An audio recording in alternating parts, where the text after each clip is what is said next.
Praise the Lord everyone. Bible reading in 6 months. Day 142. May 22nd. రెండో భాగంగా నహూము గ్రంథం చదువుకుందాం. నహూము గ్రంథం మొదటి అధ్యాయము. నినేవాని గూర్చిన దేవోక్తి ఎల్కోషు వాడగు నహూమునకు కలిగిన దర్శనమును వివరించు గ్రంథము. యెహోవా రోషం కలవాడై ప్రతీకారము చేయువాడు. యెహోవా ప్రతీకారము చేయును. ఆయన మహోగ్రత గలవాడు. యెహోవా తన శత్రువులకు ప్రతీకారం చేయును. తనకు విరోధులైన వారి మీద కోపముంచుకొనును. యెహోవా దీర్ఘశాంతుడు, మహాబలం కలవాడు. ఆయన దోషులను నిర్దోషులుగా ఎంచడు. యెహోవా తుఫానులో నుండి సుడిగాలిలోనూ వచ్చువాడు. మేఘములు ఆయనకు పాదధూళిగా ఉన్నవి. ఆయన సముద్రమును గద్దించి ఆరిపోచేసెను. నదులన్నిటినీ ఆయన ఎండిపోచేయును. బాషానును కర్మెలును వాడిపోవును. లెబానోను పుష్పము వాడిపోవును. ఆయనకు భయపడి పర్వతములు కంపించును. కొండలు కరిగిపోవును. ఆయన ఎదుట భూమి కంపించును. లోకమును అందరి నివాసులందరూ వణుకుదురు. ఆయన ఉగ్రతను సహింపగలవాడెవడు? ఆయన కోపాగ్ని ఎదుట నిలవగలవాడెవడు? ఆయన కోపము అగ్ని వలె పారును. ఆయన కొండలను కొట్టగా అవి బద్దలగును. యెహోవా ఉత్తముడు. శ్రమదినమందు ఆయన ఆశ్రయదుర్గము. తన యందు నమ్మిక ఉంచిన వారిని ఆయన ఎరుగును. ప్రళయ జలము వలె ఆయన ఆ పురస్థానమును నిర్మూలము చేయును. తన శత్రువులు అంధకారంలో దిగువరకు ఆయన వారిని తరుమును. యెహోవాను గూర్చి మీ దురాలోచన ఏమి? బాధ రెండోమారు రాకుండా ఆయన బొత్తిగా దానిని నివారణ చేయును. ముళ్ళకంప కంటే శత్రువులు కూడినను వారు ద్రాక్షారసము తాగి మత్తులైనను ఎండిపోయిన చెత్త వలె కాలిపోవుదురు. నినేవే యెహోవా మీద దురాలోచన చేసి వ్యర్థమైన వాటిని బోధించువాడొకడును నీలో నుండి బయలుదేరి ఉన్నాడు. యెహోవా సెలవిచ్చినది ఏమనగా, వారు విస్తార జనమై పూర్ణ బలము కలిగి ఉన్నను కోత ఎందైనను వారు కోయబడి నిర్మూలమగుదురు. నేను బాధపరిచితినే, నేను నిన్నింక బాధ పెట్టను. వారి కాడుమ్రాను నీ మీద ఇక మోపకుండా నేను దాన్ని విరగొట్టుదును. వారి కట్లను నేను తెంపుదును. నినేవే, యెహోవా నిన్ను బట్టి ఆజ్ఞ ఇచ్చినది ఏమనగా, నీ పేరు పెట్టుకొని వారు ఇకను పుట్టక ఎందురు. నీ దేవతాలయంలో చెక్కబడిన విగ్రహమే కానీ పోతపోసిన ప్రతిమయే కానీ ఒకటియూ లేకుండా అన్నిటినీ నాశనం చేతును. నీవు పనికిమాలిన వాడవు కనుక నేను నీకు సమాధి సిద్ధపరచుచున్నాను. సువార్త ప్రకటించుచు సమాధాన వర్తమానం తెలియచేయు వాని పాదములు పర్వతముల మీద కనబడుచున్నవి. యూదా, నీ పండుగల నాచరింపుము, నీ మొక్కుబలను చెల్లింపుము. వ్యర్థుడు నీ మధ్యనిక సంచరించడు, వాడు బొత్తిగా నాశనమాయెను. నహూము గ్రంథం 2వ అధ్యాయము. లయకర్త నీ మీదికి వచ్చుచున్నాడు. నీ దుర్గమునకు కావలి కాయును. మార్గంలో కావలి ఉండుము. నడుము బిగించుకొని బహుబలముగా ఎదిరించుము.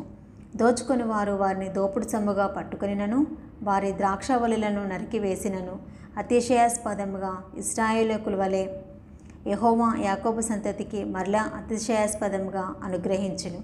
ఆయన బలాఢ్యుల డాళ్ళు ఎరుపాయెను. పరాక్రమశాలురు రక్తవర్ణపు వస్త్రములు ధరించుకొని ఉన్నారు.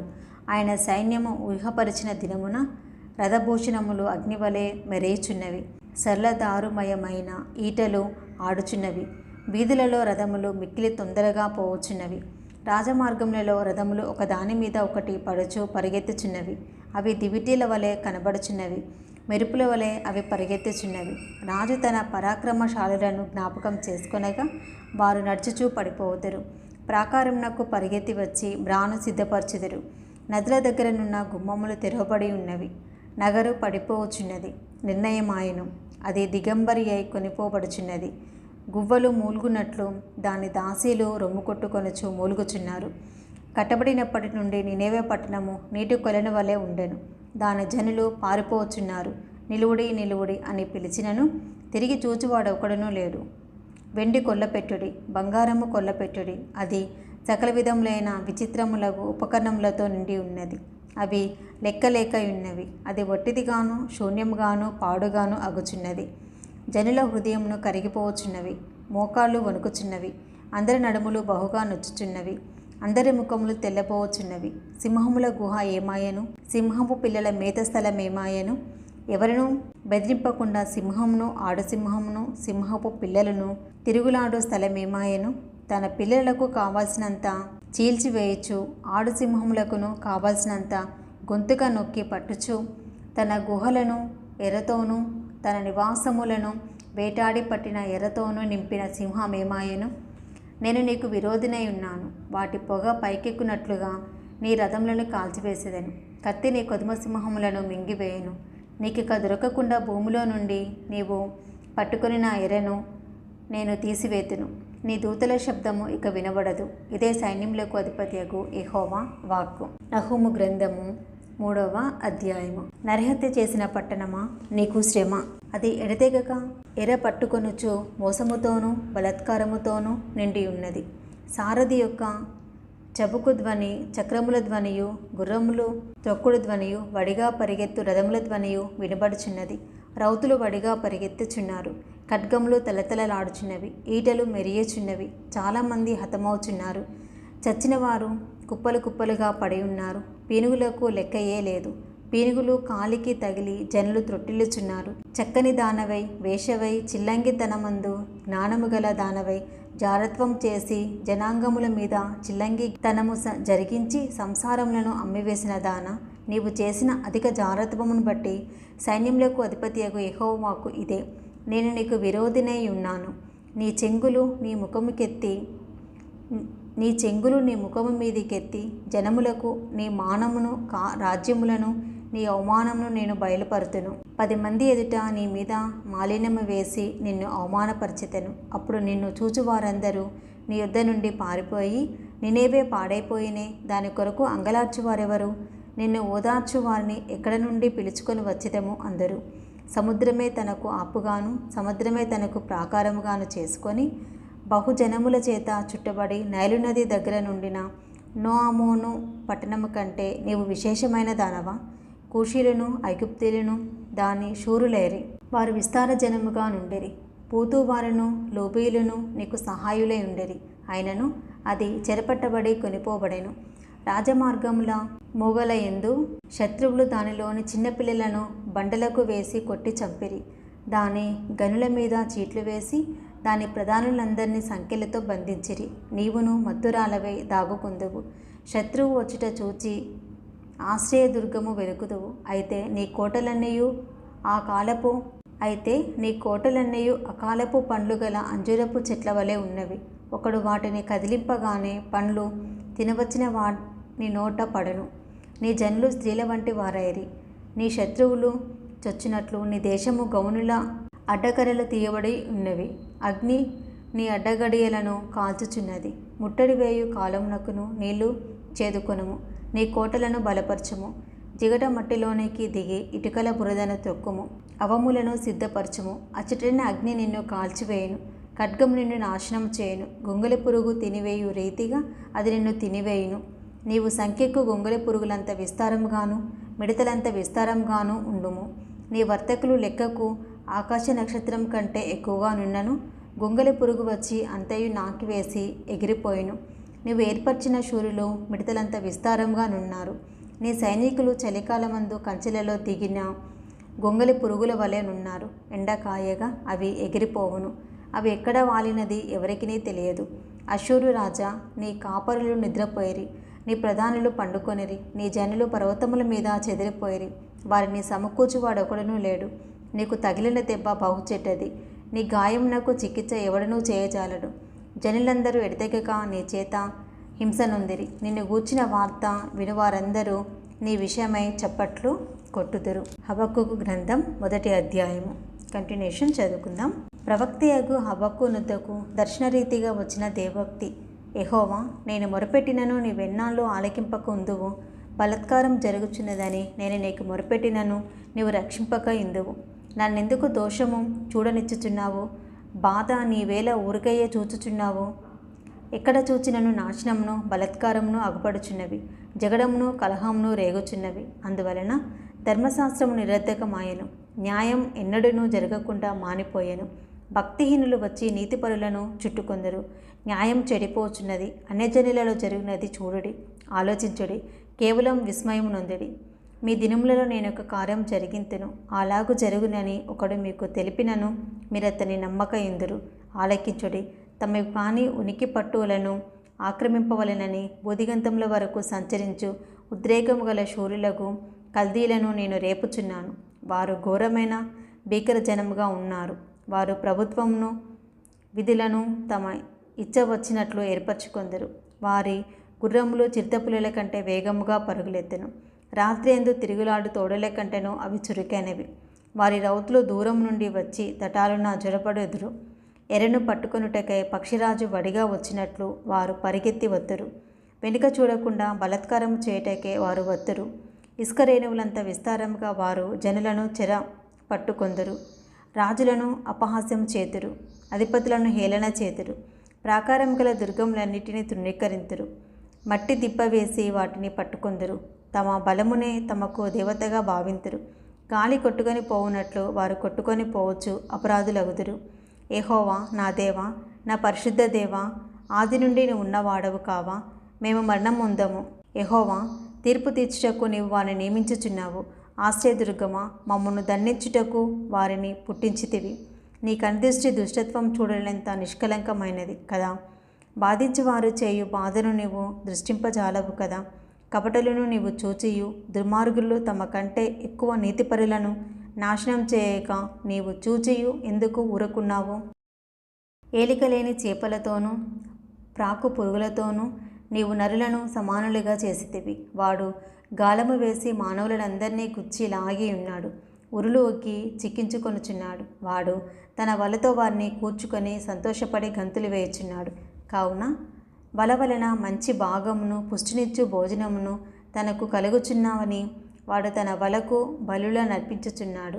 తన ఉరులకు ధూపము వేయుచున్నాడు. వాడు ఎల్లప్పుడూ తన వలలో నుండి దిమ్మరించుచుండవలెనా? ఎప్పటికీ మానకుండా వాడు జనములను హతము చేయుచుండవలెనా? హబక్కూకు గ్రంథం 2వ అధ్యాయము. ఆయన నాకు ఏమి సెలవిచ్చునో, నా వాదము విషయమై నేనేమి చెప్పుదునో చూచుటకై నేను నా కావలి స్థలముల మీదను గోపురము మీదను కనిపెట్టుకొని ఉందుననుకొనగా యెహోవా నాకు ఇలాగూ సెలవిచ్చెను. చదువువాడు పరిగెత్తుచు చదువ వీలగునట్లు నీవు ఆ దర్శన విషయములను పలకల మీద స్పష్టముగా వ్రాయము. ఆ దర్శన విషయము నిర్ణయ కాలమున జరుగును. సమాప్తి అగుటకే ఆతురపడుచున్నది. అది తప్పక నెరవేరును. అది ఆలస్యముగా వచ్చినను దాని కొరకు కనిపెట్టుము. అది తప్పక జరుగును. జాగు చేయక వచ్చును. వారు యథార్థపరులు కాక తమలో తాము అతిశయపడుదురు. అయితే నీతిమంతుడు విశ్వాస మూలంగా బ్రతుకును. మరియు ద్రాక్షరసము మోసకరము. తనను బట్టి అతిశయించువాడు నిలవడు. అట్టివాడు పాతాళమందు విశాలముగా ఆశ పెట్టుకొనును. మరణమంతా ప్రబలినను తృప్తినందక సకల జనములను వశపరుచుకొనును. సకల జనులను సమకూర్చుకొనును. తనది కాని దాన్ని ఆక్రమించి అభివృద్ధి నొందదగిన వారికి శ్రమ. తాకట్టు సొమ్మును విస్తారముగా పట్టుకుని వారికి శ్రమ. వాడు ఎన్నాళ్ళు నిల్చును అని చెప్పుకొనుచు వీరందరూ ఇతనిని బట్టి ఉపమాన రీతిగా అపహాస్యపు సామెత ఎత్తుదురు కదా. వడ్డీకిచ్చేవారు హఠాత్తుగా నీ మీద పడుదురు. నిన్ను హింసపెట్టిపోవారు జాగ్రత్తగా వద్దురు. నీవు వారికి దోపుడు సొమ్ముగా ఉందువు. బహుజనముల ఆస్తిని నీవు కొల్లపెట్టి ఉన్నావు కనుక శేషించిన జనుల దేశములకును పట్టణములకును వాటిలోని నివాసులకును నీవు చేసిన నరహత్యను బట్టి బలాత్కారమును బట్టి నిన్ను కొల్లపెట్టుదురు. తనకు అపాయం రాకుండానట్లు తన నివాసమును బలపరుచుకొని తన ఇంటివారి కొరకే అన్యాయముగా లాభము సంపాదించుకొని వారికి శ్రమ. నీవు చాలామంది జనములను నాశనం చేయుచు నీ మీద నీవే నేరస్థాపన చేసి ఉన్నావు. నీ దురాలోచన వలన నీ ఇంటి వారికి అవమానం తెచ్చి ఉన్నావు. గోడలలోని రాళ్ళు మొరపెట్టుచున్నవి, దూలములు వాటికి ప్రత్యుత్తరం ఇచ్చుచున్నవి. నరహత్య చేయుట చేత పట్టణమును కట్టించు వారికి శ్రమ. దుష్టత్వం జరిగించుట చేత కోటను స్థాపించు వారికి శ్రమ. జనములు ప్రయాసపడుతురు కానీ అగ్ని పాలవుదురు.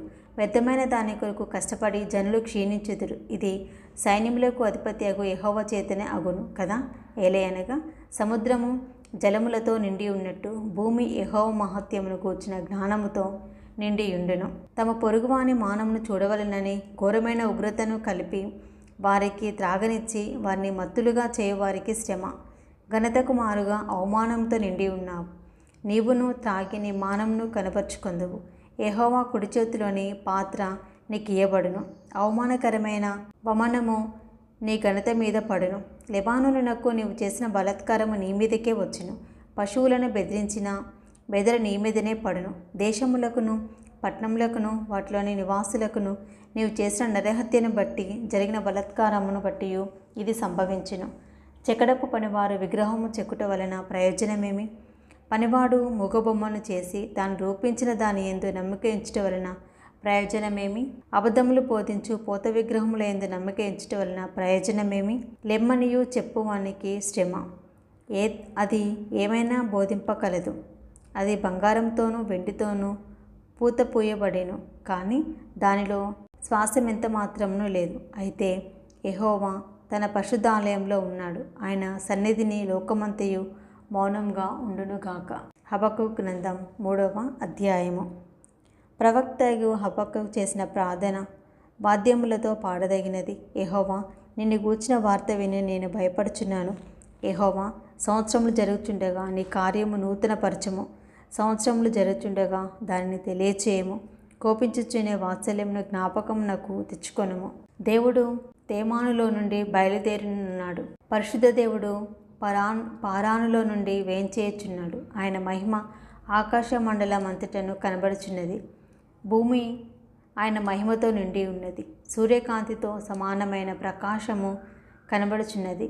ఆయన హస్తముల నుండి కిరణములు బయలువెలుచున్నవి. అచట ఆయన బలము దాగి ఉన్నది. ఆయనకు ముందుగా తెగులు నడుచుచున్నవి.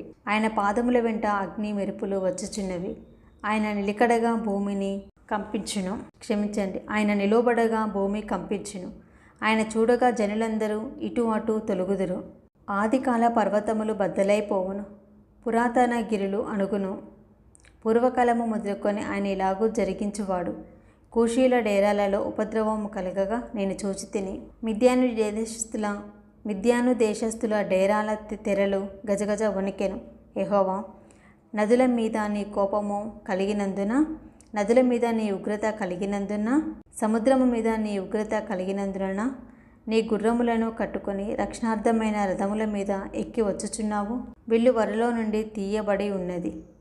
నీ వాక్కు తోడని ప్రమాణం చేసి నీ బాణములను సిద్ధపరిచి ఉన్నావు. భూమిని బద్దలు చేసి నదులను కలగజేయుచున్నావు. నిన్ను చూచి పర్వతములు కంపించును, జలములు ప్రవాహములుగా పారును. సముద్రగాధము ఘోషించుచు తన చేతులు పైకెత్తెను.